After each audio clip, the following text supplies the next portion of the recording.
What is up, YouTube? Joycenator back here again, and I just wanted to make this video since Infinite Warfare has been out for about 2 weeks now, so I wanted to give kind of my thoughts as to how good the game is, or how bad it is, or what it's like playing the game, and things that I do or don't like about it.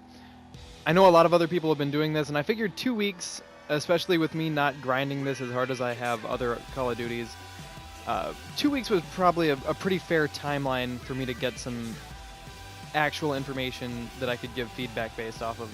So anyway, Infinite Warfare. Now, for starters, whenever I'm looking at a new Call of Duty, I always judge it based off of how does this game compare to Black Ops 2. I know for myself and for a lot of other people, Black Ops 2 was probably their favorite Call of Duty they ever played. I know I played it well into the Advanced Warfare game cycle, and honestly, like, Black Ops 2 will probably always be my favorite Call of Duty that has ever been made.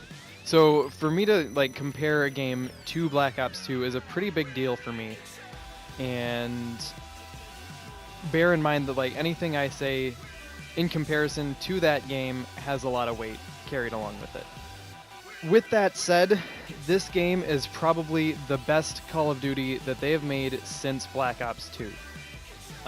It is very fluid. The advanced movement system is definitely the best that it's been since Call of Duty started implementing it after Titanfall stole all of their players. Which is not an act to Titanfall. I love Titanfall. I really enjoyed the first one. Haven't gotten enough experience with the second one to pass judgment on it, but that's not like a knack or anything, or a knock, I should say. That's not a knock or anything, but it is just kind of more of a casual observation.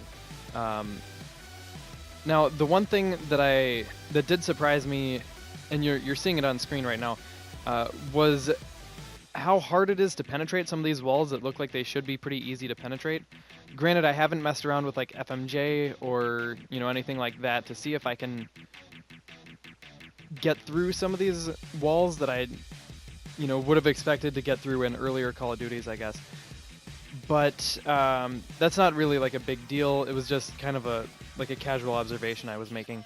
So anyway, the biggest thing for me with Call of Duty games is their flow. Like, how do they flow? Does the weapon set allow you to move around the map in a way that feels safe or reasonable? And for Infinite Warfare, I definitely feel that that is the case. There's very few places on any of the maps where I feel like I cannot or should not go because I'm likely to die because I went there. It feels safe to move around the map. Moving around the map is very easy. As far as the advanced movement system goes, it's more fluid than it was in Black Ops 3 and especially Advanced Warfare. If you watch me thrust here, I'll slide or I'll jump, and your meter recharges fairly quickly. So there's not really like a crutch perk like Afterburner was in Black Ops 3 that you need if you're going to be able to move around the map or run around the map a lot. I know a lot of people were really concerned about the nerf to snipers and what that was going to do, but honestly, I feel like sniping is more fair now than it was during the beta, and that's coming from, as you can see, like a guy who really likes sniping and does a lot of sniping. So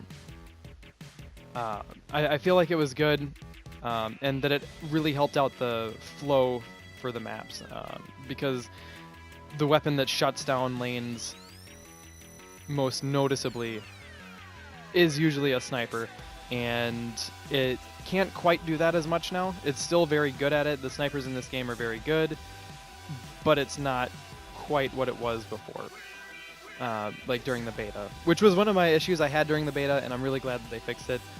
Another thing that's really important to me is weapon balance. And in this game, just like in Black Ops 2, I feel like I can pick up any gun and have a fighting chance in this game. In Black Ops 2, there were, I think, 2 weapons that I didn't feel like I could do that with, and it would have been the M1216 and the executioner. So like one of them is not even a primary weapon. So with this game, I feel like I can pick up like any of the submachine guns are viable.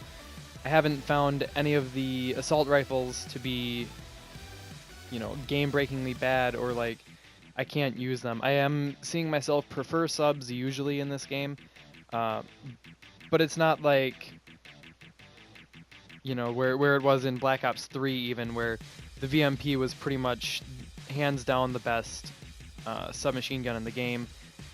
Or I guess for a while there were like 2 of them, but in this it seems like you can really use any of the subs, any of the ARs are viable.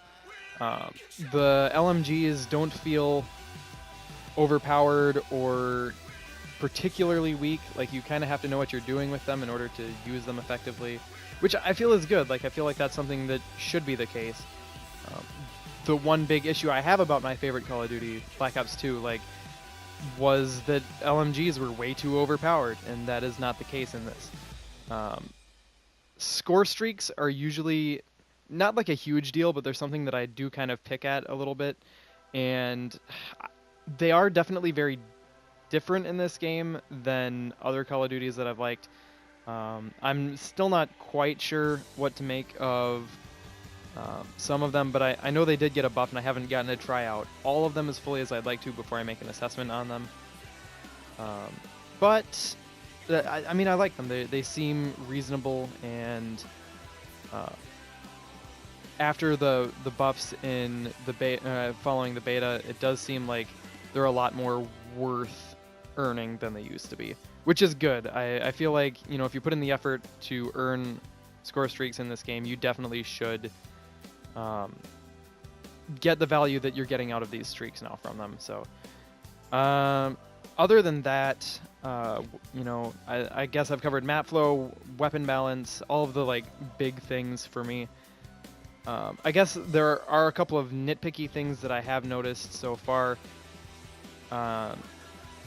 Sometimes spawns don't seem like they're very effective at moving into safe places, which is kind of frustrating sometimes, especially like if a team gets on a roll and, you know, you start getting hit pretty much as soon as you spawn in, or get shot in the back as soon as you spawn in. They haven't quite fixed that yet, but like they do with all Call of Duties, that they'll fix that eventually here in the near future, so it shouldn't be too big of a deal for too much longer.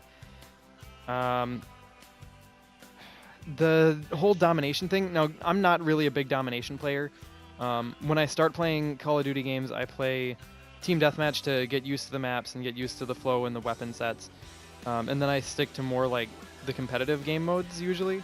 So as far as this is concerned, like I know a lot of people have been upset about only getting 75 points a kill in domination. For me, that's not a huge deal because I don't play it, but I do understand why people would be upset about that, and I feel like that's probably something that Infinity Ward should fix about this game, just because I know a lot of people are really upset about that, and it is kind of breaking. Like, I didn't like domination generally as it was, and now I like see no reason to play it now that they've decreased your score for getting a kill.